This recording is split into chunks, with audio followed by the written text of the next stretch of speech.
பார்த்தீங்கன்னா இங்க இப்படி பிரச்சனை வந்துருச்சு பிரதர்.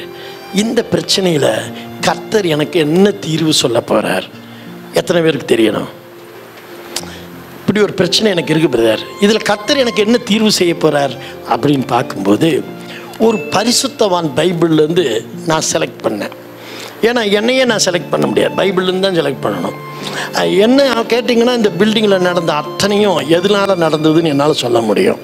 இல்லைன்னா நாங்கள் பில்டிங் பாதியில் நிறுத்துறதுக்கு நான் பிளானெல்லாம் பண்ணிட்டேன், யோசனையும் முடிவு பண்ணிட்டேன். இல்லைம்மா இனி என்னால் முடியாது, அது ஒரு மாதிரி இருக்குது. எங்கேயோ ஒரு பக்கம் பயம், இந்த பில்டிங் முடிக்க முடியுமாங்க பயம், ஒரு பக்கம் பணம் குறையுது வேகமாக, இது ஒரு பயம். இப்படி எல்லாமே பயம், ஆட்கள் சரியான ஆட்கள் அமையல, பயம், எல்லாம் பயம் பயம்னு ஒரு மாதிரி பயத்தின் ஆவி என்னை கவ்விக்குச்சு. சரி ரைட், அப்புறம் நாங்கள் சக்ஸஸ் பண்ணோம். அதுக்கு கர்த்தர் எங்களுக்கு என்ன தீர்வு செய்தார், நான் என்ன செஞ்சேன் அப்படின்னு ஒரு பக்கம் சாட்சி. இன்னொரு பக்கம் வேத புஸ்தகத்தில் ஒரு பரிசுத்தவான் அப்படி சிக்கினாரு, சிக்கிட்டு அவர் ஒன்று செஞ்சாரு, அதுக்கு தேவன் என்ன தீர்வு செய்தார் பார்ப்போமா? எல்லாம் பெல்ட் எல்லாம் போட்டு உட்காந்துக்குங்க, ஃப்ளைட் புறப்பட போகுது. Okay, god bless you. சரி, முதல்ல நான் என்ன தெரிஞ்சுக்க சொல்கிறேன்னா, மூல வசனங்கள்னு உண்டு. ஒரு சமயம் நான் பிரசங்கிக்கும் பொழுது உங்களுக்கு நான் சொல்கிற அந்த வேத கதாபாத்திரத்தில் உங்களுக்கு பொருத்தம் இல்லை அப்படின்னாலும் கூட ஒன்று தெரிஞ்சுக்கங்க, அந்த மனிதன் ஒரு மூல வசனத்தை எடுத்தார்ல, ஏன் அந்த மூல வசனம் எனக்கு உதவாதா, என்னையும் ஆசீர்வதிக்குங்கிற எதிர்பார்ப்பில் உட்காருங்க. சரி பாப்பா, ஏசாயா புஸ்தகம் 53ஆம் அதிகாரம் 10ஆம் வசனம். ஏசாயா 53:10. ஏசாயா 53:10. கர்த்தரோ அவரை நொறுக்க சித்தமாகி அவரை பாடுகளுக்கு உட்படுத்தினார். அவருடைய ஆத்துமா தன்னை குற்ற நிவாரண பலியாக ஒப்பு கொடுக்கும் போது அவர் தமது சந்ததியை கண்டு நீடித்த நாளாயிருப்பார். கர்த்தருக்கு சித்தமானது அவர் கையினால் வாய்க்கும். அல்லேலூயா சொல்லுங்க பார்க்கலாம். அல்லேலூயா. இப்ப பாருங்க, நிறைய பேர் இன்னைக்கு சில பிரசங்கங்கள் வருது அப்படின்னா கிறிஸ்தவருக்குள்ள வந்துட்டு அவங்களுக்கு பாடுங்கிறதே இல்லை அப்படிம்பாங்க. நல்லா தெரிஞ்சுங்க, தேவகுமாரன் பிதா தேவ மைந்தனாகிய இயேசு மெசியாவை என்ன பண்ணாரமா, நொறுக்க சித்தமாகி. அப்போ ஒரு பாடுகள் வருவது சகஜம். சொல்லுங்க சகஜம். பாடு வரலன்னா நீ மனுஷன் இல்லை. சிங்கத்துக்கு வந்துச்சா, இல்லை ஏதாவது பேங்க் மேனேஜர் சிங்கம் பணம் கட்டலன்னு போய் தேடினாரா, இல்லை ஈபிக்காரன் போய் பில்லு கட்டலன்னு காட்டுக்குள்ள இருந்து பீஸ் பிடிங்கிட்டானா? சரி, எல்லாம் உனக்கும் எனக்கும் தானே வரும். ஆனால் வரக்கூடாது, வந்துச்சுன்னா இது என்னது? அந்த சராசரங்களை உருவாக்கின தேவ மைந்தனுக்கு என்ன வந்துச்சாமா, அவரை நொறுக்க சித்தமாகி அவரை பாடுகளுக்கு உட்படுத்திட்டார். ஒன்று தெரிஞ்சுக்குங்க, பாடுகள் எதுக்கு தெரியுமா வருது? கர்த்தர் உங்களை உயர்த்த போறார். கையத்தட்டு. ஒரு பாடு வந்தோனே கர்த்தர் நீ எப்படி தீர்வு எடுக்கிறன்னு பார்க்கறாரு. ஏன்னா நீ எடுக்கிற முடிவு ரொம்ப முக்கியம். ஆமென் சொல்லுங்க. இன்னைக்கு பாடு வந்தோடனே அந்த அண்ணாச்சி போய் பார்க்கலாமா, இந்த அண்ணனை போய் பார்க்கலாமா, அவர்கிட்ட 2000 வாங்கலாமா, இல்லைன்னா கவுன்சிலர் போய் பார்க்கலாமா, இன்னைக்கு பிரச்சனை என்னன்னு சால்வ் பண்ணிடுவோமா, இதுல தான் நீ எடுக்க ஆரம்பிச்ச. ஆண்டவர் அதனாலதான் பாடுகளை கையில கொடுத்துட்டு நீ என்ன செய்யறேன்னு பார்த்தார். இப்ப இந்த பாடுகள் யாருக்கு வருதுன்னு பார்த்தா, தேவ மைந்தன் ஆகிய மெசியாவாகிய இயேசு கிறிஸ்துக்கு சிலுவை பாடுன்னு ஒண்ணு வருது. அதுல சாதாரண பாடுகள் இல்லையா, நொறுக்க சித்தமாகின்றார், அடி பின்னி பெடல் எடுத்துறாரு. இப்ப இந்த பின்னி பெடல் எடுக்கிற இடத்துல அங்க இயேசு என்ன செஞ்சார்னு பார்த்தீங்கன்னா, அங்க பாருங்க, கர்த்தரோ அவரை நொறுக்க சித்தமாகி அவரை எதுக்குள்ள கொண்டு போனாருங்க, பாடுகளுக்குள்ள. அப்படின்னாலே கர்த்தர் என்னமோ செய்ய போறாருன்னு அர்த்தம். அந்த பாட கொடுக்கும் போது நீ எங்க இருக்கிறங்கிறது ரொம்ப முக்கியம். ஒரு காம்பவுண்ட் மேல, அதாவது அன்னைக்கு இருந்த காம்பவுண்டெல்லாம் 2 பேர் படுத்து தூங்கலாம். இன்னைக்கு இருக்கிற காம்பவுண்டு பூனை மட்டும்தான் தூங்க முடியும். அது மேல ஒருத்தன் படுத்து தூங்கிட்டு இருந்தானாமா. அப்ப அங்க இயேசுவும் பிதாவும் அப்படியே வாக்கிங் வந்தாங்களா. அப்போ இயேசு தான் மனது உருக்கம் உள்ளவராச்சே. ஐயோ அவன் பிறண்டு படுத்தா கீழே விழுந்துருவானேங்கிறப்ப பிதா சொன்னால போரு, ரொம்ப அவசரப்படாத, அவன் உழுகும்போது உன்னை கூப்பிட்டா நீ காப்பாத்து, என்னை கூப்பிட்டா நான் காப்பாத்துறேன். எப்படி? ஆண்டவரேன்னு கூப்பிட்டாக்கா பிதா காப்பாத்திடுவார், இயேசுவேன்னு இயேசு காப்பாத்திடுவார். 2 பேர் 2 பக்கம் நின்றுட்டு இருக்காங்க. அவன் அப்படியே பிறண்டு பொத்து ஐயோன்னு விழுந்தானாமா. 2 பேர் கையை கட்டிகிட்டே பார்த்தாங்களா, கை காலெல்லாம் உடஞ்சி விழுந்து என்ன பண்ண முடியும்? தீர்வு. அப்ப உனக்கு ஒரு பாடம் கொடுத்த பிறகு நீ எந்த தீர்வை எடுக்கிற, அது ரொம்ப முக்கியம். இப்ப இயேசுவுக்கு பாடம் கொடுத்துட்டாரு. பாடம் கொடுத்தோன்னு அங்க பாருங்க, அவரை பாடுகளுக்கு உட்படுத்தினால் அவருடைய ஆத்மா தன்னை குற்ற நிவாரண பலியாக ஒப்பு கொடுக்கும் போது, சொல்லுங்க, ஒப்பு கொடுக்கும் போது அப்ப எந்த பிரச்சனை வரும்? எல்லா பிரச்சனையும் எல்லா மனிதனுக்குள்ளேயும் வரும். இப்ப நீ என்ன செய்யணும் தெரியுமா? ஒப்புக்கொடு. கைகளை தட்டி சொல்லுங்க, பக்கத்துல கை விட்டு சொல்லுங்க, ஒப்புக்கொடு. சப்புன்னு 2 விட்டு ஒப்புக்கொடு. இந்த ஒப்பு கொடுக்க தெரியாமையே நரம்பு என்ன பண்ணிட்டு இருக்கோம்? எட்ரா புடுறா, நாளைக்கு பார்த்துடலாம், நாளானிக்கு பார்த்துடலாம், ஓடியா, என்னமா நீதான் வெட்டி முறிச்சு இழுத்துட்டு போற மாதிரி. கடவுள்கிட்ட ஒப்பு கொடுக்கணுங்கிறாரு. நீயும் நானும் வணங்குகிற தெய்வம் எதை நன்மையா எதிர்பார்க்கிறாருன்னா ஒப்பு கொடுக்கிறது. உன்னுடைய திறமை அவருக்கு அவசியம் இல்லை, உன் ஞானம் அவருக்கு அவசியம் இல்லை, உன் படிப்பு அவருக்கு அவசியம் இல்லை. அதெல்லாம் இந்த உலகத்தின் தேவை. ஓரல் ராபர்ட் ஒண்ணுமே படிக்கல, மாடு மேய்ச்சிட்டு இருந்தவர் உலக புகழ் உலகக்காரனா மாறினார். ஓரல் ராபர்ட் எத்தனை பேருக்கு தெரியும் தெரியல. உலகத்தில் அவரை பார்த்தா நிறைய பெந்திகாஸ்ட் ஊழியங்கள் பரவுச்சு. அப்பேற்பட்ட வல்லமையான ஒரு ஊழியக்காரன் ஓரல் ராபர்ட். அவர் பெரிய பெரிய காலேஜ்லாம் கட்டியிருந்தார். கட்டி நிறைய ஸ்டூடெண்ட்ஸ் படிக்கிறாங்க. அவர்கிட்ட பேட்டி எனக்கு டிவிலேருந்து வந்திருந்தாங்க. சார் நீங்கள் ஒன்றுமே படிக்கல, ஓரல் ராபர்ட்டை கேட்குறாங்க, எப்படி யூனிவர்சிட்டி நடத்துறீங்க அப்படின்னாரு. கர்த்தருடைய சித்தம் நடத்துகிறேன் அப்படின்னாரா. ஆமாம், நீங்கள் எப்பவுமே யூனிவர்சிட்டி நடத்துகிறவங்களுக்கு பிஹெச்டியாவது படிச்சிருக்கணும். நீங்கள் ஒன்றுமே படிக்கல, ஆனால் பிஹெச்டிலாம் படிச்சிருக்கணும், காலேஜ் நடத்துறீங்களான்னு. அவர் சொன்னார், நான் எதுக்கு படிக்கணும்னாரு. ஏன் அப்படின்னாரு, 125 பிஹெச்டி எங்கிட்ட வேலை செய்கிறான். கையத்தட்டு. ஞானம் எப்படி இருக்கு பாருங்க, அதான் ஞானம். அவர் தேவன் ஞானத்தில் வளர்ந்தவங்க. நான் பிஹெச்டி படிக்க வேண்டிய அவசியம் இல்லை. 125 பேர் பிஹெச்டி படிச்சவன் எங்கிட்ட வேலை செஞ்சுட்டு இருக்கிறான். சார் உங்கள் நிலைமை அப்படிதான். நீ அதுக்காக படிப்பு விட்டுறாதீங்க, படிப்பு வேணும். இதெல்லாம் ஒரு உங்களுக்கு உணர்த்துக்கிற காரியம். உடனே நாளைக்கே புக்கெல்லாம் எடுத்து வச்சுட்டு வீட்டில் உட்காந்துடாதீங்க. அப்போ தேவனுக்கு என்ன தெரியுங்களா தேவை? ஒன்றே ஒன்று, ஒப்பு கொடுத்தால். இந்த ஒப்பு கொடுத்துட்டான்னு வைங்களேன், அவ்வளோதான். அவர் என்ன அவருக்கு நடக்குன்னே தெரியாது. அவர் எந்திரிச்சிடுவார். ஆனதா அப்படின்னா என் பையன் ஒப்பு கொடுத்துட்டாட்டா, இறங்கிடுவார் களத்தில். செஞ்சு பாருங்க. நாங்கள் பாதி பில்டிங்கில் நான் நிறுத்திடலாங்கிற முடிவு பண்ணிட்டேன். மனைவிட்டி கூட சொல்ல, என் மனசு அவ்வளோ கலக்கமாகி போச்சு. எல்லாத்துக்கும் பயம், பயத்தின் ஆவி. என்ன பண்ணுறதுன்னு தெரியல, நிறுத்திடலான்ட்டோம். அதுக்கப்புறம் தான் ஆண்டவர் சொன்னார், என்னடா நீ இவ்வளோ ஆபத்து காலையில் சோர்ந்து போவாய், ஆனால் உன் பலன் குறுகினது. என்ன நீ உடனே நிறுத்துறங்கிற, என்ன செய்யணும் உனக்கு தெரியாதானாரு. ஒப்பு கொடுத்தேன் பாருங்களேன், ஒப்பு கொடுத்தேன். அவ்வளோதாங்க, முடிச்சு கிரகப்பிரவேசம் நடத்தி அநேக ஜனங்கள் பாராட்டும்படியா கர்த்தர் உயர்த்தினார்.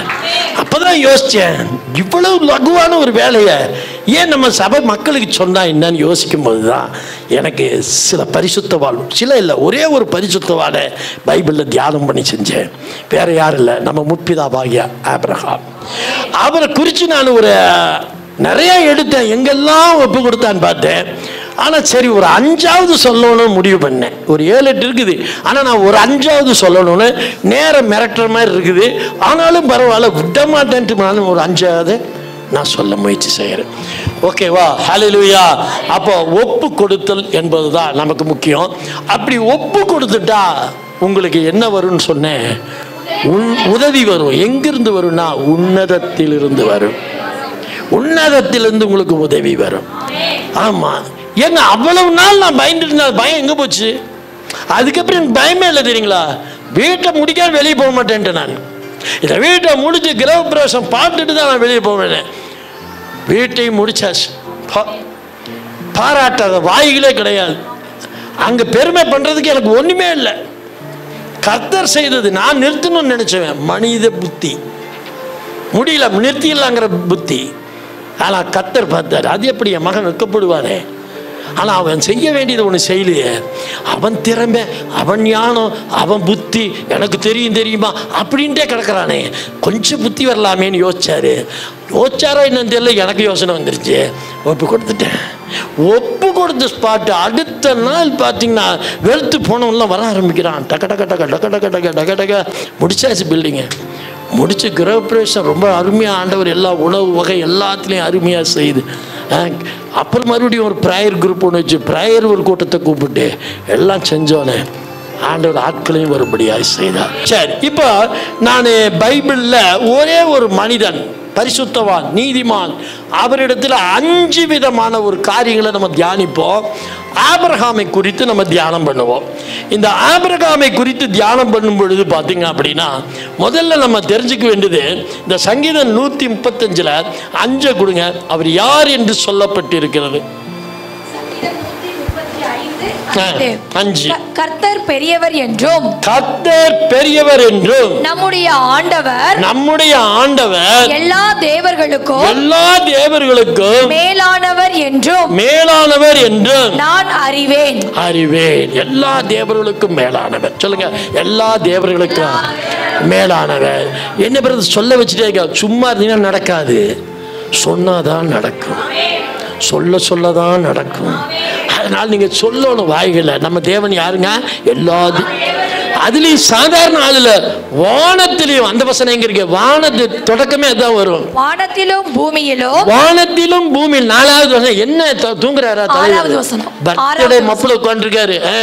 வானத்திலும் பூமியிலும் சமுத்திரங்களிலும் எல்லா ஆழங்களும். இதெல்லாம் பாருங்க, படிக்கும் போது நீங்க அப்படியே அப்சர்வ் பண்ணணும். உங்களை ஆசீர்வதிக்கிறதுக்கான மெத்தட் நான் சொல்லித்தரேன்.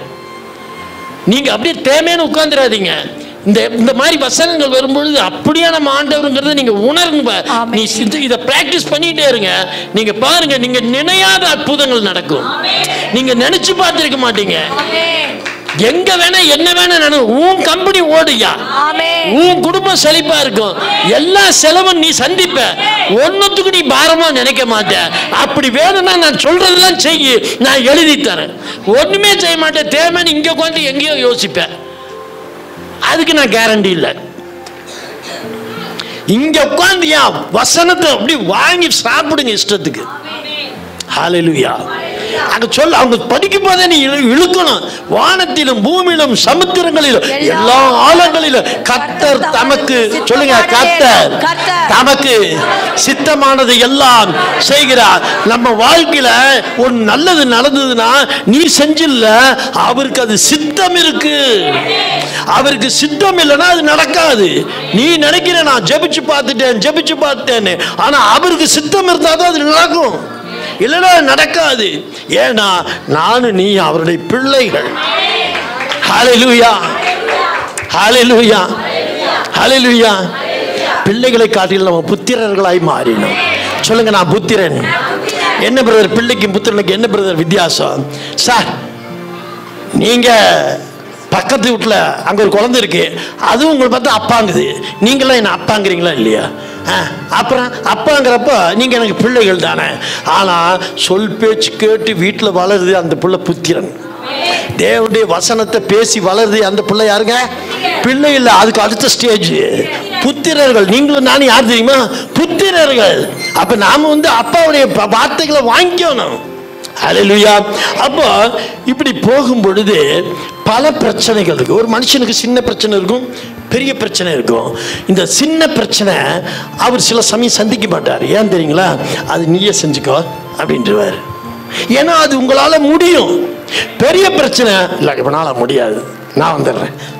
2 விதமான அணுகுமுறை கடவுளுக்கு உண்டு. அதுக்கு நீங்க புரிஞ்சுக்கணும்னா, லாசரு கல்லறைக்கு வரும் பொழுது அங்க நின்ற மனிதர்கள்ட்ட சொல்றாரு, கல்லை புரட்டுங்கள்னாரு. ஏன்னா அவருக்கு தெரியும் இந்த கல்லை நீங்களே எல்லாரும் புரட்டிட்டான்.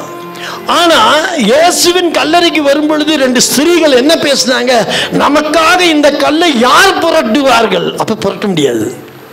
அப்ப சில பிரச்சனை அங்க வந்து பார்த்தா அந்த கல் என்ன பண்றது? புரட்டப்பட்டு இருக்க கண்டார்கள். அப்ப என் பிள்ளைகளால முடியாது, இந்த கல்லை நான் புரட்டியதுன்ட்டாரு. அப்ப 2 விதமான பிரச்சனை இருக்கு. சார் தலைவலி சார், என்ன பிரச்சனை தெரியல பிரதர், தலைவலி சார், உடனே போன அண்ணாச்சி கல்ல 2 ஆஸ்ட்ரோன் வாங்கி சாப்பிட்டேன், சரியா போச்சு. தலைக்குள்ள ஒரு மூலையில் ஒரு கத்தி வளருது சார், என்னால் முடியாது, அண்ணாச்சி கடையால முடியாது, இப்போ யார் முடியும்?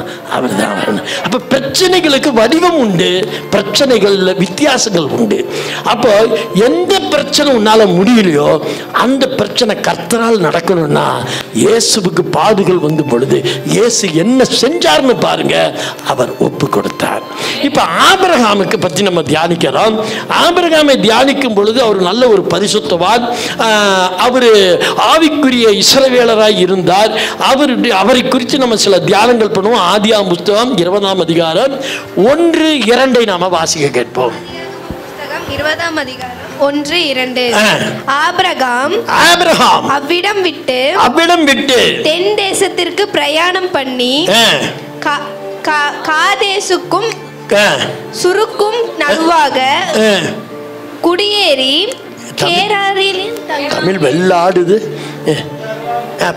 ஆபிரகாம் அவ்விடம் விட்டு தென் தேசத்திற்கு பிரயாணம் பண்ணி காதேசுக்கும் சூருக்கும் நடுவாக குடியேறி கேராரிலே தங்கினான். படிங்க. அங்கே ஆபிரகாம் தன் மனைவியாகிய சாராளை தன் சகோதரி என்று சொன்னதினாலே கேராரின் ராஜாவாகிய அபிமெலேக்கு ஆள் அனுப்பி சாராளை அழைப்பித்தாள். சரி, கொஞ்சம் தியானம் பண்ணுவோம். இங்க என்ன நடந்தது? அபிமெலேக், சாராள் ரொம்ப அழகு, அதான் பிரச்சனையே. அழகா பிறந்தது அவ குற்றம் அல்ல, அவள் பெற்றோருடைய குற்றமும் அல்ல, பார்க்குறவன் கண்ணை பொறுத்து தான் பிரச்சனை. இப்போ அபிமெலேக்கு கண்ணுக்கு ஆறாளு சும்மா பலன்னு தெரிஞ்சான். இப்போ என்ன, இதை விட அபிமெலேக்கு 2 பேர் தூக்குனாங்க, தெரியுமில்ல உங்களுக்கு? ஆதியாகமம் 21 அபிமெலேக்குன்னு நினைக்கிறேன், 12 பார்த்தீங்கன்னா பார்வோன் தூக்குனா, 2 பேர் தூக்குனாங்க. அதுக்கு என்ன காரணம்? சாராள் மிகவும் அழகு. அபிமெலேக்கு கிட்ட வரும் பொழுது இவன் என்ன பண்ணிட்டான்? சகோதரின்னு சொல்லிட்டான். சகோதரின்னு சொன்னோடனே அப்பவும் சாராள் ரொம்ப வேதனைப்பட்டிருப்பா. என்னடா புருஷங்காரன் இப்படி போய் நம்மளை போய் சகோதரின்ட்டானே, சார் ஏன் மனைவின்னு சொன்னா இவருக்கு என்ன ஆகி போச்சு அப்படின்லாம் அவர் புலம்பிட்டு இருக்கிறா. புலம்பிட்டு இருக்கிற நேரத்தில் அபிமெலேக்கு பார்த்தான், அவன் சகோதரியா, டே போய் தூக்கிட்டு வந்துருங்கண்ணான்ட்டான். தூக்கிட்டு போறாங்க. ஆபிரகாம் பார்க்கறான், ஒன்றும் செய்ய முடியல. ஏன்? அரச சமூகம், ராஜாவுடைய இடம், சீவிடுவான், தொட முடியல. ஆனா மனைவியை தவிக்கிறாளேன்னு வேதனை பார்த்துக்கிட்டு நிற்கிறான், ஒன்றும் பண்ண முடியல. சாராளும் நினைச்சிருப்பா, அட சண்டாளா, காலி கட்டினியே நின்றுட்டு இருக்கிறியே கழுமரமாட்ட, கொஞ்சம் வந்து காப்பாற்றலாம்ல அப்படின்னு அவளும் வேதனைப்பட்டிருப்பா. பாரு, நம்ம சாராளை தூக்கிட்டு போயிட்டாங்க. தூக்கிட்டு போனோன்னா நீதிமானாச்சே ஆபிரகாம், பரிசுத்தவானாச்சே, தேவனுக்கு பிரியமானவனாச்சே, அவன் மனதில் துக்கம் அடைந்தான். துக்கம் அடைஞ்சு அவன் சொல்றான், ஆண்டவரே அந்த சாராளை உங்கள்கிட்ட ஒப்பு கொடுக்குறேன்ப்பா, அவளுக்கு நன்மை செய்யுங்க, ஏன்னா மனைவியாச்சே. அவன் வேதனையோடு அங்கே இருக்கிறான். அங்கே நடந்தது என்ன அப்படின்னு பார்த்தீங்கன்னா, நீங்கள் வீட்டில் போய் படிங்க, 21, 12 போய் படிங்க. அப்போது அந்த இடத்துல என்ன நடந்தது? ஆபிரகாம் ரொம்ப துக்கத்தில் ஆழ்ந்தான். தேவன் பார்த்தார், என் மகன் ரொம்ப துக்கத்தில் இருக்கானே. ஆனால் ஆபிரகாம் அன்னைக்கு மட்டும் இல்லை, அவனை என்னைக்கு ஊர் தேசத்திலேருந்து புறப்பட சொன்னாரோ அப்போவே அவன் என்ன பண்ணான்? எல்லாத்தையும் கர்த்தரிடத்தில் ஒப்பு கொடுத்துட்டு அவன் புறப்பட்டு வந்தான். அப்போ ஆண்டவர் பார்த்தா, எங்கிட்ட அவன் வாழ்க்கையை ஒப்பு கொடுத்தான்ல, ஆமேன்னு சொல்லுங்க. எங்கிட்ட அவன் வாழ்க்கையை ஒப்பு கொடுத்துட்டு நான் சொன்னேன், ஜாதி ஜனத்தை விட்டுட்டு வா, உனக்கு ஒரு தேசத்தை தருவேன்னு சொன்னேன். அந்த வார்த்தையை நம்பி எல்லாத்தையும் விட்டுட்டு ஒப்பு கொடுத்து வந்தான்ல, இவன் மனைவி அவன் கண் முன்னாடி தூக்கிட்டு போறானே, அவன் ஒன்றும் செய்ய முடியாமல் என் பிள்ளை தவிக்குதே அப்படின்னு திரும்பினா சாராள் மட்டும் சும்மாவாக இருந்தா, ஆண்டவரே எப்படியாவது என்னை காப்பாற்றுங்க இந்த மனிதனுடைய கையிலேருந்து. அவளும் துக்கத்தோடு அழுதா. ரெண்டையும் பார்த்தார். உங்களையும் அப்படிதான், எப்பேற்பட்ட பிரச்சனை உங்கள் வாழ்க்கையில். ஒரு சமயம் ஆபிரகாமுக்கு அப்படி ஒரு நிகழ்ச்சி, ஆனால் உங்களுக்கு வேறொரு சமாச்சாரத்தில் அந்த மாதிரி ஒரு பரிதபிக்கக்கூடிய ஒரு சூழ்நிலை இருந்திருந்தா கர்த்தர் பார்த்தாரு, ரெண்டு பேரையும் பார்த்தா. இனி என் பிள்ளையை விட மாட்டேன்னு சொல்லிட்டு தான் அவர் 23 படிங்க வேகமா. தேவன் இரவிலே அபிமெலேக்குக்கு எப்ப வந்தாருங்க? இரவிலே பார்த்தாரு. ஏன்னா இரவுல தானே எப்படி இருந்தாலும் ஒரு தப்பு நடக்க போகுது. ஆனா சகோதரின்னு சொல்லிட்டான்ல, அவனும் தைரியமால கூட்டிட்டு போயிட்டான். இந்த பக்கம் இவனுக்கு மனைவியாச்சு, என்ன பண்றதுன்னு ரெண்டு தத்தளிச்சு நிக்கிறப்போ அவன் பார்த்தாரு, தப்பு நடக்கிற இடத்துல அரசனுக்கு நல்ல கனநித்திரையை கொடுத்தாரு. ஆமீன் சொல்லுங்க. நல்ல தூக்கத்தை கொடுத்தார். அங்க பாருங்க, தேவன் இரவிலே அபிமெலேக்குக்கு சொப்பனத்திலே அப்படின்னு சொன்னா அவனுக்கு தூக்கம் வந்திருக்கோல. அப்ப தூங்குற நேரமா அது? அவன் எதிர்பார்த்து போனதே அவளை திருமணம் பண்ண போற நேரம் அது. ஆனா அங்க அந்த தப்பு நடக்காதபடிக்கு அவர் என்ன பண்ணாருங்க, தூக்கத்தை கொடுத்துட்டார். தூக்கத்தை கொடுத்துட்டு சொப்பனத்துல பேசுறாரு பாருங்க. ஏன்னா சொப்பனத்துல பேசுகிற தேவன். உங்களுக்கு சொப்பனத்துல நீ யாரு உனக்கு பெரிய பிரச்சனையா இருக்க, அவன் சொப்பனத்துல பேசுவார். அவன் யார் தெரியுமாடான்றுவாரு. நீங்க மட்டும் ஒப்பு கொடுத்துருங்க, கர்த்தருடைய கருத்துல ஒப்பு கொடுங்க. எந்த பிரச்சனையா இருந்தாலும் சரி, ஆண்டவரே ஒரு ஒப்பு கொடுத்து போட்டு நீங்க தைரியமா இருங்க. அங்க ஒப்பு கொடுத்துட்டான். சாராளை ஒப்பு கொடுத்து ஜெபம் பண்றான். இங்க தேவன் பார்த்தாரு. இரவில் அவனுடைய சொப்பனத்துல போயிட்டு அவர் சொல்ற, தோன்றி நீ அழைப்பித்த ஸ்திரீயின் நிமித்தம் டே அவனை நீ செத்தாயின்றார். வசனம் என்ன சொல்லுது பாருங்க.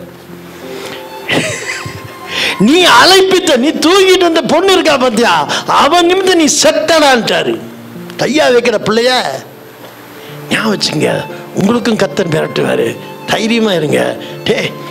இப்ப எனக்கு ஒரு ராத்திரியில தேவன் பேச முடியும். ஒரு ராத்திரி ஒரு சொப்பனத்துல அபிமெலேக்குடைய சொப்பனத்துல பேசுறாரு. யார தூக்குன, செத்தடாம அவன்ட்டாரு. அவன் நடுங்கிட்டான். எல்லா டீட்டெயிலும் தேவன் சொல்றாருங்க. உங்களை பத்தி யார் உங்களுக்கு பிரச்சனையா இருக்கானோ அவங்கிட்ட உங்க டீட்டெயில் சொல்றாரு. அவ யார் தெரியுமா, அவனுக்கு மனைவினா. தூக்கத்திலிருந்து எந்திரிச்சான். அபிமெலேக்கு மனைவியா? ஏன்னா அந்த காலத்துல அப்படி பிடிச்சிருந்தா அந்த மனைவிக்குரிய கணவனை கொன்னுடுவாங்க. ஆபிரகாம் பயந்தது நியாயம். கணவன் சொன்னா என்னை கொன்னுடுவாங்க, உன்னை தூக்கிட்டு போவாங்க. சகோதரின்னு சொன்னா உன்னை கூடி போய் கல்யாணம் பண்ணிடுவான். இதுதான் அங்க நடக்கக்கூடிய சமாச்சாரம். அவன் ஏன் நான் தன் சகோதரின்னு சொன்னான்னா என்ன கொன்னுடுவானே, என் உயிர் தப்பி. அது நீங்க போய் இதுக்கு இன்னும் 2-3 அதிகாரத்துக்கு முன்னாடி படிச்சு பாருங்க. அவன் சொல்லுவான், என்னுடைய உயிர் தப்பிக்கும்படி எனக்கு ஒரு உதவி செய்வியான்னா. என்ன நீ போய் சகோதரின்னு சொல்றியான்னா. அப்படிதான் அவன் சகோதரி சொல்ல வந்தான். அவன் பிரச்சனை வேற விதமா மாறி போச்சு. அப்புறம் ஆண்டவர் சொன்னார், அவன் சொல்ல தயங்குறான்டா. அவன் யார் தெரியுமா, அவனுடைய மனைவி. அப்படின்னு அபிமெலேக்கு காலையில எந்திரிக்கிறான். எந்திரிச்சு நேரம் என்ன பாதகம் பண்ணடா அறிவா, மனைவியை போய் சகோதரிட்டியாடா. அவன் சொன்னா மனைவியும் தான், அதே சமயத்தில் அவன் சகோதரியும் தான். அண்ணன் புள்ள வரும். யாருன்னு கேட்டா சாராள் ஆபிரகாமுடைய அண்ணன் புள்ள. அதே சமயத்தில் ஆபிரகாம் சொல்லுவான், ஆனா எங்க அம்மாளுக்கு இல்லைம்பா. நல்லா கவனிக்கணும். அந்த வரி நீங்க வீட்டில் போய் படிச்சு பாருங்க. எங்க அப்பாவுடைய அண்ணன் புள்ள, ஆனா எங்க அம்மாவுக்கு அப்படின்னா கல்யாணம் பண்ணிக்கலாம். 20:12 படிங்க. அவள் என் சகோதரி என்பதும் மெய்தான். அவள் என் தகப்பனுக்கு குமாரத்தி, என் தாய்க்கு குமாரத்தி அல்ல. அவள் எனக்கு மனைவியானா. எப்படிலாம் வருது பாருங்க. அப்ப அவன் சொன்னதுல பொய்யும் இல்லை. நீதிமான் பொய் பேசல. மனைவிதான், அதே சமயத்துல சகோதரி தான். அப்படி தேவன் ஆபிரகாமுக்காக ஒரு தீர்ப்பை எடுத்து, ஆபிரகாமுக்காக நடுநிலை வகித்து, ஆபிரகாமுக்காக அவன் ஒப்பு கொடுத்தது நிமித்தம் சாராள எந்த சேதமின்றி கர்த்தர் கொண்டு வந்து ஆபிரகாம் கரத்தில் ஒப்பு கொடுத்தான். அபிமெலேக்கு சொல்றான், நல்ல வேலைடா, பாவத்துக்கு நான் தப்பிச்சேன். நீ தயவு செய்து எங்களை விட்டு புறப்பட்டு போ, நீ வெறுங்கியா போகாதேன்னு சொல்லி வேணுங்கிற கழுதைகளும் ஒட்டகங்களும் பொன்னையும் பொருளையும் கொடுத்து ஆபிரகாம் அனுப்பிச்சு வச்சான். தேவன் ஒரு கரத்தை இறங்கிட்டார்னா, தேவன் உங்க பிரச்சனையில இறங்கிட்டார்னா, ஒப்பு கொடுத்துட்டீங்களா, கர்த்தருடைய கரத்தை கட்டி போட்ட மாதிரி. ஒப்பு கொடுத்துருங்க. என்ன பிரச்சனை இருந்தாலும் சரி, வாலிப பிள்ளைங்க எக்ஸாம்ல நல்ல மார்க்கணும், ஒப்பு கொடு. இன்னைக்கு ஒப்பு கொடுக்க மாட்டாங்க. ஏன் தெரியுமா? ஒப்பு கொடுத்துட்டு செய்யணுமே. நிறைய ஒப்பு கொடுத்தால், ஆனா விவரமா மட்டும் ஒப்பு கொடுக்காத. சார், உங்களுக்கு எவ்வளவு கோடி சம்பாதிக்கணும், எவ்வளவு லட்சம் சம்பாதிக்கணும், ஒரு ஒப்பு கொடு பார்க்கலாம். வர்ற எல்லாவற்றிலும் தசம்பாகம் கொடுக்குறேன், ஒப்பு கொடு மாட்டான். பயம் இல்லை, கணக்கு பார்க்கறது. அப்படியா? அப்ப 10 லட்சம் வந்தா? இந்த ஒப்பு கொடுக்கறதுல தாங்க பயமே. நீ ஒப்பு கொடுத்து மட்டும் பாரு, ஆனா நிலைச்சு நிக்கணும். அதையும் சொல்றார் மல்கியா, மீகால் எல்லாம் சொல்றார். ஒப்பு கொடுத்தாதான் நடக்குமாமா. அப்படி உன்னால நடத்த முடியலன்னா ஒப்பு கொடுக்காத. 2 விஷயம் பாருங்க, நீங்க 2 பக்கமும் லாக் ஆயிருவீங்க. ஒப்பு கொடுத்தாதான் நடக்கும். அதுக்காக நீ ஒப்பு கொடுக்க மறந்துட்டீங்கன்னா என்ன பண்றது? அதுக்கு பெட்டர் நீ ஒண்ணு பண்றியா? ஒப்பு கொடுக்காத. இப்ப எனக்கு எது வேணும்? இந்த 2ல காரியம் ஆகணும், அதுக்கு ஒப்பு கொடுக்கலாம். ஆனா ஒப்பு கொடுத்துட்டு நான் செய்யாம போயிட்டேன், அதுக்கு நான் என்ன பண்ணலாம்? ஒப்பு கொடுக்காம. ஒப்பு கொடுக்கலன்னா என்ன ஆகும்? கிடைக்காது எனக்கு. சார், தசம பாகத்தில் மட்டும் ஒப்பு கொடுக்க மாட்டேன். எங்க ஒப்பு கொடுத்துரு, உன் சம்பாதனை நிக்கிதான் பாரு. யாரோ பேசுனாங்களே இன்னைக்கு, சுதாதானே சொன்னாங்களே, தசம பாகம் ஒப்பு கொடுத்துட்டீங்கன்னா முதல்ல உங்களுக்கு கஷ்டம் வரும், அதை கண்டு பயப்படாத. அருமையா பேசினாங்க. பயம் வரும், அதை கண்டு நீ பயப்படாத, நீ தொடர்ந்து அந்த தரித்திரத்திலையும் கொடுன்னு சொன்னாங்க பாருங்க. சார், இதை செய்யறதுக்கு இன்னைக்கு ஆள் இல்லை சார். நான் ஏதோ சுதா பேச ஞாபகத்தில் பேசுறேன். தசம பாகம் மட்டும் இல்லை, எத்தனை காரியத்தில் நீங்க ஒப்பு கொடுத்து பாருங்க. உங்க காரியங்களை கர்த்தர் முன்னாடி லேசான காரியம். ஆனா இந்த கணக்கு போடுற மூளை இருக்கு பாரு, நீ 1000 பார்க்கறதுக்கே கஷ்டப்படணும். தேவ சமூகத்தில் கணக்கு பார்க்காத. யதார்த்தமான உண்மை. ஒப்பு கொடுத்துட்டியா, இழுத்து பிடிச்சிட்டு இருக்காத. ஆண்டவர் சொன்னார் என்கிட்ட ஒரு தடவை, இந்த பில்டிங்கை பத்தி நான் பேசும்போது அவர் சொல்றாரு, நீ ஏன்டா இழுத்து பிடிச்சிக்கிட்டே இருக்க, உங்க அர்த்தம் நீ தான் எல்லாத்தையும் சாதிக்கிறமா, விட்டுறாரு. விட்டுட்டேன். ஆண்டவர் நீங்க பாத்துங்க, பார்த்துட்டார். உங்களுக்கும் கர்த்தர் சொல்றார், இந்த நாளில அருமையான ஒரு நேரம். நீ கையில பிடிச்சிட்டு ரொம்ப இழுத்துட்டு இருக்கிற, நீ தான் என்னமோ பண்ண போற மாதிரி, விட்டுடுங்க. அங்க ஒப்பு கொடுத்துருங்க. நீங்க பாருங்க சார், ஒரு தாஸ் பிரதர்னு ஒருத்தர் கோயம்புத்தூர்ல, எனக்கு இப்போ ஞாபகம் வருது. இதே மாதிரி தான் அவங்க குடும்பத்துக்குன்னு ஒரு செய்தி கொடுக்கும்போது, இந்த ஒப்பு கொடுக்கறத பற்றி வேற கோணத்தில் கொடுக்கும்போது சொன்னேன். அவர் சொன்னார், 3 வருஷம் ஆச்சு பிரதர், கடன் கழுத்தை பிடிக்குது பிரதர், கடன்காரனுக்கு நான் பயந்து யானை என் பிள்ளைய ஓடிட்டு இருக்கேன் பிரதர், என்ன பண்ணுறதுன்னு தெரியல, நீங்கள் கொஞ்சம் ஜெபம் பண்ணுங்க பிரதர்னாரு. நான் ஜெபம் பண்ணேன். கர்த்தர் சொன்னார், அவனை ஒப்பு கொடுக்க சொல்லு அப்படின்னாரு.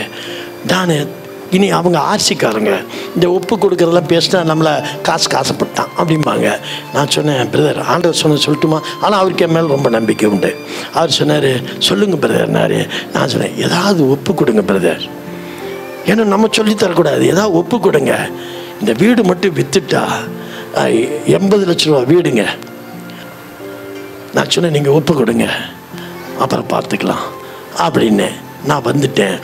1 மாதம் கழித்து நம்ம திருப்பதி இந்த சபைக்கு இங்கே வந்திருந்தார். வந்துட்டு என்கிட்ட எல்லாம் சொல்லிட்டு போயிட்டார். நான் சொன்னேன், ஜெபம் பண்ணுங்க. கேட்டாங்களா? நான் சொல்கிறேன் பிரதர் அப்படின்ட்டு போயிட்டார். அப்போ நாங்கள் காணிக்கை பெட்டியில் காணிக்கை எடுக்கும் பொழுது நல்லா இவ்வளோ பெரிய பண்டில் ஸ்டாம்பெல்லாம் போட்டு ஒட்டி இருந்தது. என்னடான்னு சொல்லி பிரித்தா கிட்டத்தட்ட 1 லட்ச ரூபா, கிட்டத்தட்ட 1 லட்ச ரூபா அப்படியே ஒரு கட்டு கொண்டு வந்து போட்டார். அப்போ நான் யாருன்னு பார்த்தேன், தாஸ்.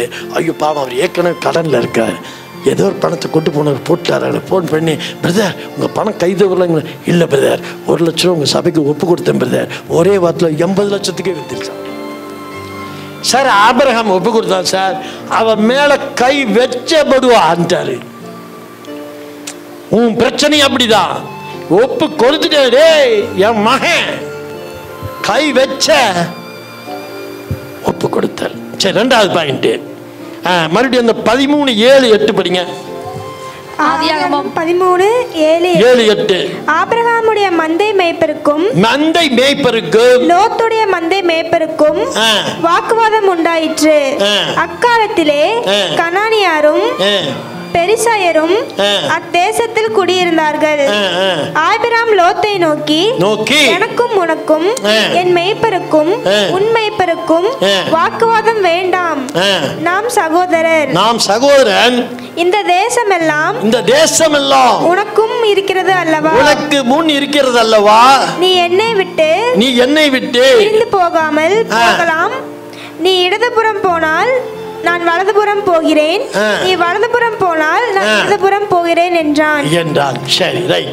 இப்ப இரண்டாவது பாயிண்ட், பரிசுத்தவான் நீதிமான் ஆகிய ஆபிரகாம் அவன் வாழ்க்கையில எல்லாமே ஒப்புக்கொடுத்து பெற்றுக்கொண்டவன். ஆமீன் சொல்லுங்க. எதை எடுத்தீங்கனாலும் அவன் ஒப்பு கொடுத்துதான். நான் ஒரு 10 பாயிண்ட் எடுத்தேன், அவ்வளவு பேச முடியாது. ஒரு 5 பாயிண்ட் உங்களுக்கு ஞாபகப்படுத்துறேன். இது அவனுக்கு ஒரு பிரச்சனை நடந்திருந்தா அதே மாதிரி நமக்கு நடக்கணும்னு அவசியம் இல்லை. நமக்கு வேறு விதமா இருக்கலாம். ஆனா அவன் மூல வசனம் என்னன்னு பார்த்து நமக்கும் நடக்கும்னு நீங்க எதிர்பாருங்க. இப்ப லோத்து யாரு? அவன் தம்பினா இன்னும் என்ன சொல்லலாம், அண்ணன் பையன் அந்த மாதிரிலாம். அவனை கூட்டிட்டு வரான். யாரை அழைச்சாரு? ஆபிரகாமை அழைச்சாரு. ஆபிரகாமை அழைக்கும் பொழுது ஆபிரகாம் என்ன பண்ணிட்டான்? லோத்தை கூட்டிட்டு வரான். இது ஒரு பெரிய சப்ஜெக்ட். ஆனால் இப்போ எல்லாத்தையும் சொல்ல முடியாது. சிலதை புரிஞ்சுக்குங்க. ஒரு சமயம் கர்த்தர் உங்களுக்கு ஒரு வருமானத்தை நியமிச்சா நீ உடனே என்ன பண்ற? இன்னொருத்தனை பார்ட்னர் சேர்த்துற பார்த்தியா? அங்கதான் தப்பு நடக்கும். தேவன் இவனை தான் அழைச்சாரு, ஆபிரகாம் அழைச்சாரு. அவன் புறப்பட்டு வராம லோத்தை கொஞ்சம் கூட்டிட்டு போறான். தேவன் பேசுறதை நிறுத்திட்டார். ஆமேன்னு சொல்லுங்க. எப்ப பேசினார் தெரியுங்களா? வருவோம். இப்ப 2 பேரும் இருந்து ஆஸ்திகள் பெருகிடுச்சு. வேதம் சொல்லுது பூமி தாங்க கூடாமல் போயிடுச்சு. அவ்வளவு ஆஸ்தி பெருகிடுச்சு. பெருகின நேரம் பார்த்தீங்கன்னா 2 பேருடைய வேலைக்காரர்களுக்குள்ள சண்டை, பிரச்சனை. இந்த பிரச்சனை வந்தோடனே ஆபிரகாம் பார்த்தான், லோத்தை கூப்பிட்டான். நீ என்ன சொல்ற? அவன் சொல்றான், இல்லை நான் பிரிஞ்சு போறேன்னா. சரி, எனக்கு நீ நல்ல இடம் கொடுக்கணும்னா, அட பூமி உனக்கு முந்தாண்டா இருக்கு, உனக்கு என்ன வேணுமோ எடுத்துக்கொள்ளலாம். இங்கே ஆபிரகாம் என்ன தெரியுமா பண்ணா? விட்டு கொடுத்தான். ஆமேன்னு சொல்லுங்க. நீங்க விட்டு கொடுங்க, கர்த்தர் பார்த்து கொள்ளுவார்னு சில காரியங்களை விட்டு கொடுங்க. முடியாதுங்கிற பிடிவாதத்தில் சண்டைக்குள்ள இறங்காதீங்க, விட்டு கொடுங்க. ஏன்னா ஆபிரகாம் ஒப்பு கொடுத்து புறப்பட்டு வந்தவன். அவனுக்கு தெரியும் என்னை தேவன் கைவிட மாட்டார். அவன் தேசாதிபதி, அவன் தேசாந்திரியா அவன் நடந்து வந்தவன். அவனை முழுவதும் கர்த்தர் தான் பொறுப்பெடுத்தார். இப்போ இந்த இடத்துல பிரச்சனை வந்தாச்சு. அவன் சொல்றான், நீ பண்ணிக்கோ. அவன் சொல்றான், ஆண்டவரே நான் ஒப்பு கொடுத்துட்றேன், அவனுக்கு நலமானது அவங்கள செய்யணும், எனக்கு நலமானதை நீர் செய்யும் அப்படின்னா. அப்போ லோத்து பார்த்தான், அங்கே பார்த்தான் தண்ணி, சோதம் குமர பட்டணத்தில் ஓடுற நதி பயங்கர தண்ணி பிரவாகம் எடுத்து ஓடிக்கொண்டிருக்கிறது. அதை பார்த்தோன்னே ஆடு மேடு மேய்க்க நல்லது, நல்ல இடம், வயல்வெளி, நல்ல விவசாயம் பண்ணலாங்கிறது. உலக மூல வேலை செய்யுது, எல்லாத்துக்கும் கணக்கு. அவங்க 10 ரூபா செலவு பண்ணால் நம்ம 10 ரூபா, அவங்க பண்ணலையே நம்மளும் பண்ண மாட்டோம். இப்படி உலக கணக்கு. சார், யதார்த்தமான உண்மையா இருங்க. ஆபிரகாம் பார்த்தான், பர்றன் உனக்கு என்ன வேணும் எடுத்துக்கோ. லோத்து பார்த்தான், கண்களை ஏறெடுத்து பார்த்தான், நதி அருமையாக ஓடுது, ஆடுகள் மேய்க்கலாம், வயல்வெளி பண்ணலாம், அந்த இடம் எடுத்தா நம்ம வாழ்க்கை செழிப்பாக இருக்கும். அவன் பார்த்தான், அதை எடுத்துக்கிறாங்களாம். மீதம் இருக்கிற இடமெல்லாம் வனாந்தரமான இடம், தண்ணி இல்லை, புல்வெளி இல்லை, ஆடு மாடு மேய்க்க முடியாது, வறண்டு போன நிலம். அது பார்த்தா இவன் சொன்ன பிரகாரம் பார்த்தா அது மிஞ்சி போனது ஆபிரகாம் தான். ஆபிரகாம் சொன்னான், அவன் சொல்கிறான், நான் இதை பட்டணத்தை எடுத்துக்கிறேன், சோதமுக்கு வா. இவன் ஆபிரகாம் சொல்லுவான், எடுத்துக்கோ, உன்னதமான தேவன் என்னோடு இருக்கிறார். சொல்லுங்க, உன்னதமான தேவன் என்னோடு இருக்கிறார், நான் போகும் பாதையை ஆசீர்வதிக்கிறவர், நீ எடுத்துக்கோன்னு சொல்லி விட்டு கொடுத்துட்டான். விட்டு கொடுத்தோன்னே யாரு? லோத்து போய் அந்த இடத்துல குடியேற போயிட்டான். ஆபிரகாம் திரும்பி பார்க்குறான், வனாந்தரமான இடம். அவன் மண்டிட்டு தேவன்கிட்ட சொல்கிறான், கர்த்தாவே என்னை ஒப்பு கொடுக்குறப்பா, ஏன்னா இனி வாழ முடியாது, பாலைவனம், வயல்வெளி இல்லை, ஆடு மாடுகள் இல்லை, இனி என்னுடைய வாழ்க்கையை நான் எங்கே நடத்துறதுன்னு தெரியல. அடுத்த கட்டம் சொல்லுங்க பார்க்கலாம், அடுத்த கட்டம். நம்ம வாழ்க்கையில் எப்பவுமே வாட் நெக்ஸ்ட் சொல்லுங்க, வாட் நெக்ஸ்ட். எப்பவுமே பிரச்சனைகள் எல்லா மனிதருக்கும் வரும். வாட் நெக்ஸ்ட்னு கேட்டு பாருங்க, அடுத்தது என்ன நான் செய்யறது? இப்போ சொல்கிறேன், அடுத்தது என்ன செய்வது? எப்ப பேசுறதை நிறுத்துறாருன்னு சொன்னேன்? லோத்தை கூட கூட்டிட்டு போகும்போது பேசுறதை நிறுத்தினவரு இப்ப பேச ஆரம்பிக்கிறார். லோத்து பிரிஞ்சோன ஆபிரகாமே அடிக்கிறார். சரி, இதுல இருந்து நீ கற்றுக்கொள்ள வேண்டிய வேத பாடம் என்ன தெரியுங்களா? சில சமயம் தேவன் உங்களுக்கு பிழைக்கும்படியாக ஒரு வருமானத்தை வச்சிருப்ப, அதுல இன்னொருத்தனை கூப்பிட்டு சேர்த்துற பாத்தியா, அது தேவ சித்தமானு தெரியாம ஒன்னு சேர்த்துற பாத்தியா, அங்கதாங்க பிரச்சனையே வரும். கர்த்தருக்கு பிரியம் இல்லை. இப்ப லோத்தை கூட்டிட்டு வந்ததுல கர்த்தருக்கு பிரியம் இல்லை, அமைதியாயிட்டார். பிரிஞ்சோடனே ஆபிரகாமே அப்படிங்கிறார், நான் உனக்கு கொடுத்தேன்னு சொன்ன வாக்கு தேசத்தை நான் உனக்கு கொடுப்பேன்டானாரு. ஆண்டவரே, இங்க ஆடு மாடு மேய்க்க முடியாதே, தண்ணி இல்லையே, வயல் விவசாயம் செய்ய வயல்வெளிக்கு தண்ணி இல்லையே, பாலைவனமான நிலத்துல விதைக்க முடியாதே, என் இடம் எதுன்னு எனக்கே தெரியலையே, நீங்க விட்டுடுங்க. எந்த ஒரு பிரச்சனைக்கும் உங்களுடைய பலத்தை விட்டுடுங்க, உன் படிப்பை விட்டுடு, அடுத்த கட்டத்துக்கு நீ முழங்கால் போட்டு கேட்டுப்பார், ஒப்புக்கொடு. இந்த காரியம் நடந்தா கர்த்தாவே உமக்கு நான் செய்கிறேன்னு சொல்லி ஒப்பு கொடுத்துப்பார். ஆபிரகாம் சொன்னா, ஆண்டவர் சொன்னாரு, ஆபிரகாம் பார்த்து, ஆபிரகாம் உன் இடம் எவ்வளவு வேணும் நீ கேட்குறியா? முதல்ல சொன்னாரு, நீ நடக்கிற தூரத்தை தரேனாரு. ஆமேன்னு சொல்லுங்க பார்க்கலாம். நீ நடக்கிற தூரத்தை தரேனாரு. அப்புறம் யோசிச்சாரு, என் புள்ள நடந்தா கால் வலிக்குமே சார், நீங்க உழைச்சா அவருக்கு கஷ்டமா இருக்குங்க, என் புள்ள நடந்தா, ஏன்னா நீ எவ்வளவு தூரம் நடக்கிறீ அவ்வளவு தூரம், எத்தனை தூரம் நீங்க நடந்துருவீங்க? ஒரு 1 கிலோமீட்டர். அப்புறம் பார்த்தாரு, இல்ல ஆபிரகாம் நீ பார்க்கிற தூரம், கையை தட்டு. எது பெஸ்ட்? நீ நடக்கிற தூரம் சொல்லி போட்டு சொல்றாரு. இல்ல இல்ல ஆபிரகாம், நீ பார்க்கிற தூரம். நீ வடக்க எவ்வளவு தூரம் பார்க்கறியோ அவ்வளவு, தெற்க எவ்வளவு பார்க்கறியோ அவ்வளவு, மேற்க எவ்வளவு பார்க்கறியோ அவ்வளவு தூரம் உனக்கு நான் நல்ல நிலத்தை கொடுப்பேன்டானாரு. தேவ சித்தமே இல்லாம போன சோதோம் குமோர பட்டத்துல லோத்துவின் கதையை எல்லாரும் தெரிஞ்சதுதான். அசிங்கமான ஒரு குடும்பமா மாறினாங்க, அசிங்கமான ஒரு சந்ததியா மாறினாங்க. மோவாப் சந்ததி, அம்மோன் சந்ததியா மாறினாங்க. அந்த சந்ததி என்னங்கிறீங்க? சொந்த தகப்பனால பெற்றெடுத்த பிள்ளைகள். மோவாபியர் யாரு? அம்மோனியர் யாரு? லோத்துவோட பிள்ளைகள் தன் தகப்பனுக்கு மதுபானத்தை கொடுத்து தகப்பனோடு சயனித்து அவர் மூலம் பிள்ளைகளை பெற்றெடுத்தவங்க. அந்த அருவருப்பு சந்ததி, தேவ சித்தமில்லாம போன ஒரு சந்ததியோட நிலை. கர்த்தருடைய சித்தமில்லாம நீ செய்யற எந்த காரியமும் அருவருப்பு. சாலமன் சொல்றான், வேதத்தை கேளாதபடி தன் செவிகளை சாய்க்கிற ஜெபம் எனக்கு அருவருப்பு. பைபிள் படிக்காம இருக்கிறது அருவருப்பு. தேவ சித்தத்துக்கு முழங்கால் படிக்கிட்டு தன்னை ஒப்பு கொடுத்து காரியங்களை விட்டு அவ்வளவு பெரிய நாறு ஓடுது. லோத்துது அவன் நினைச்சுக்கணும்ல. ஒன்று தெரிஞ்சுக்குங்க, ஆபிரகாம் லோத்துக்கு ஒன்று பெரிய ஆசீர்வாதம் அல்ல. எப்படி வந்துச்சு? ஆபிரகாமோடு இணைந்ததுனால. பூவோட சேர்ந்தா நாறு மணக்கும் சார். ஆபிரகாமோட சேர்ந்த லோத்து மனம்தான். உங்களோட சேர்ற நண்பர்கள் ஆசீர்வாதமா இருப்பாங்க. நீங்க வசிக்கிற தெருவில் நீ உங்களால் தான் அந்த தெருவு ஆசீர்வாதங்கிறது அவங்களுக்கு தெரியாம இருக்கலாம், கர்த்தருக்கு தெரியும். நீ இருக்கிறதுனால தான் அடுத்த வீடு ஆசீர்வாதம். தெரியுமா உங்களுக்கு? லோத்துக்கு ஆபிரகாம் இருந்ததுனால ஆசீர்வாதம். லோத்து ஆபிரகாமை விட்டு போனோடனே லோத்து வாழ்க்கை அருவருப்பான ஒரு வாழ்க்கையா மாறுச்சு. தான் மனைவி திரும்பி பார்த்தா உப்புத்துணா மாறினா, மருமக்கள் பரிகாசம் பண்ணினாங்க, லோத்தோட பிள்ளைகள் அசிங்கத்தை செஞ்சாங்க, எல்லாம் நடந்தது. ஆனா ஆபிரகாமுக்கு ஒண்ணுமே இல்லாத இடத்துல கர்த்தர் நதியை உருவாக்கினார். ஒண்ணுமே இல்லாத இடத்துல விளைச்சலை உண்டாக்கினார். ஆடு மாடுகளை கொடுத்தார். அதை காட்டிலும் பெருத்த ஆசீர்வாத ஆண்டவர் சொன்ன வாக்கு தத்தத்தின்படி கானான் தேசத்தை ஆபிரகாமுக்கு கொடுத்தார். ஆனா கானான் தரேன்னு சொன்னார்ல, இவன் ஏன் போய் சோதோம் குமாரோல இருந்தான்? கர்த்தர் உங்களுக்கு ஒரு காரியத்தை சொல்லுவாரு, ஆனா நீங்க அதை கேட்காம இன்னொன்னு செய்வீங்க பாருங்க. கர்த்தர் உங்களை இதை செய்யும் பாரு, ஆனா நீங்க இன்னொன்னு போய் செய்வீங்க பாருங்க. அங்கதாங்க ஆசீர்வாதத்தை இழக்கிறோம். எப்படி பேசுவாரு தேவன்? ஒரு மனுஷனோட எப்படிங்க பேசுவார்? பிரதர் எங்கள்ட்ட பேசுறது தெரியலையா பிரதர்? சார் எல்லாருக்கும் தெரியும். பைபிள் வேத வசனத்தின் மூலம் உங்களோடு பேசுவார், இரவிலே சொப்பனத்தின் மூலம் பேசுவார், தீர்க்க தரிசிகள் மூலம் பேசுவார், ஊழியக்காரன் மூலமா பேசுவார். இப்பவும் சொல்றேன், கர்த்தர் பேசிக்கொண்டிருக்கிறார். காதை நல்லா குறைஞ்சு கேட்டுக்க. ஒப்பு கொடுத்தல் ஒரு கிறிஸ்துவனுக்கு அவசியம். யாக்கோபு ஒண்ணுமே இல்லை சார், 2 விஷயம், கோலும் கையுமாக.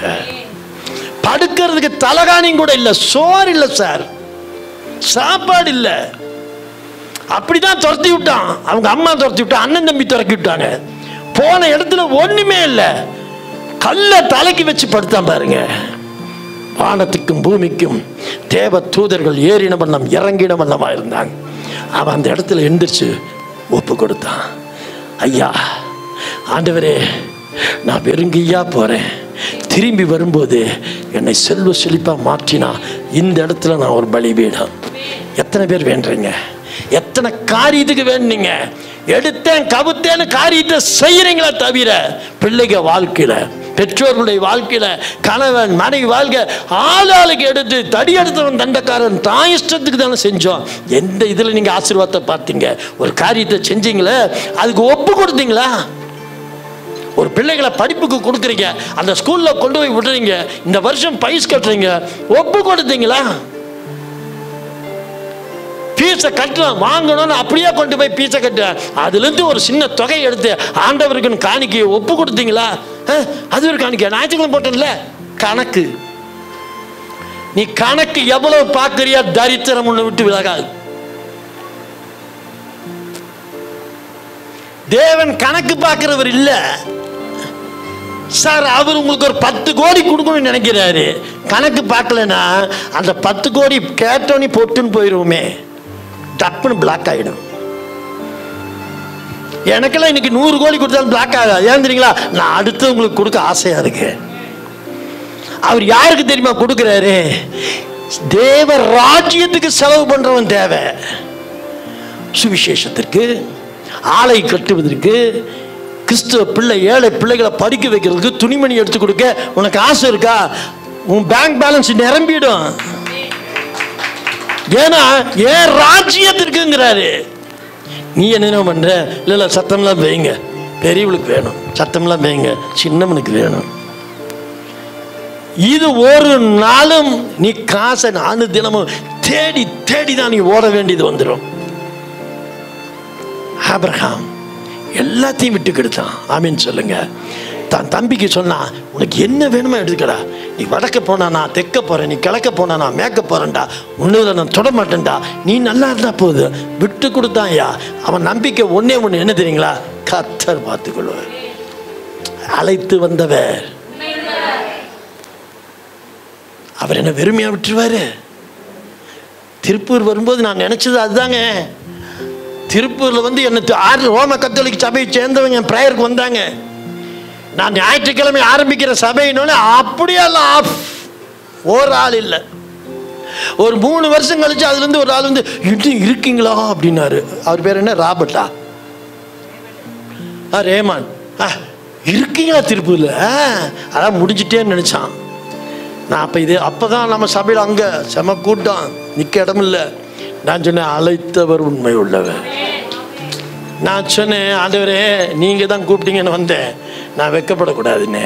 10 வருடத்தை கழிஞ்சாச்சு. 11ஆம் ஆண்டு. எத்தனையோ வந்துச்சு, எத்தனையோ போச்சு, ஒன்றுக்கும் கலங்கல. 13:14 படிங்க வேகமா. 13:14 லோத்து ஆபிராமை விட்டு பிரிந்த பின்பு கர்த்தர் ஆபிராமை நோக்கி உன் கண்களை ஏறெடுத்து பார் சாமி, நீ இருக்கிற இடத்திலிருந்து கிழக்கேயும் தெற்கேயும் மேற்கேயும் நோக்கி பார். சொல்லுங்க, நோக்கி பார். பாருங்க, இன்னும் கொஞ்சம் ஆழமா போலாமா? நிறைய இருக்கு இந்த சத்தியத்துக்குள்ள, இன்னும் கொஞ்சம் ஆழமா போலாம். அங்க பாருங்க, பைபிள்ல உன் கண்களை திறந்து பாருனாரா? ஏறெடுத்து பாருனா என்ன? நான் நிறைய நடத்தியிருக்கேன், ஞாபகம் இருக்கான்னு தெரியல. ஏறெடுத்து பாருனா என்ன? ஏறெடுத்து பாருனா இப்போ சொல்கிறேன், உங்களை எல்லாம் சொல்கிறேன். உங்கள் பீரோவில் நிறைய நகை இருக்க மாதிரி ஏறெடுத்து பாருங்க அப்படின்னா எப்படி பாவீங்க? எல்லாம் நேரம் எப்படி எழுந்திரிச்சு போயிடுவீங்களா வெளியே? ஏறெடுத்து பாருங்க. உங்க வீட்டில் நிறைய பணக்கட்டு வச்சிருக்கிற மாதிரி கண்களை ஏறெடுத்து பார். நீங்க வெளியே பென்ஸ் கார்ல வந்த மாதிரி உங்க கண்களை ஏறெடுத்து பார். இப்ப புரிஞ்சுதா? ஏறெடுத்து பார். ஆண்டவர் சொல்றாரு, உன் கண்களை ஏறெடுத்து பாரு. ஏன்னா அதுலேயும் என் பிள்ளைக்கு நான் சிரமம் கொடுக்கக்கூடாதாம்மா. அவன் எட்டி பார்த்துட்டு தென்னை மரம் இங்கே மறைச்சிருச்சே, அப்போ தென்னை மரம் வரலுதானா அப்படின்ற கூடாதுன்னு உன் கண்களை ஏறெடுத்துப்பா. இப்போ அவன் ஏறெடுத்து பார்க்குறான். இப்போ என்ன ஏறெடுத்து பார் தம்பிதுன்னு சொன்னால் ஊட்டி வரையில் பார்க்க முடியுமே. இங்கிருந்து பார்த்தா ஜன்ன கதவு மறைச்சிக்கிச்சே. ஆனால் நான் ஏறெடுத்து பார்த்தேன்னா எங்கே வரைக்கும் பார்க்க முடியும்? சொல்லுங்க பார்க்கலாம். நல்ல தேவன் சொல்லுங்க, நல்ல தேவன். அதுலேயும் சொல்கிறாரு, ஒரு திசையில் பார்க்காது. இந்த பக்கம் ஊட்டியை பார்த்துட்டேன், இது என்ன பார்க்கும்போது? இது எந்த ஊர்? இன்னும் கொஞ்சம் தள்ளி சொல்லுங்களா ஐயா.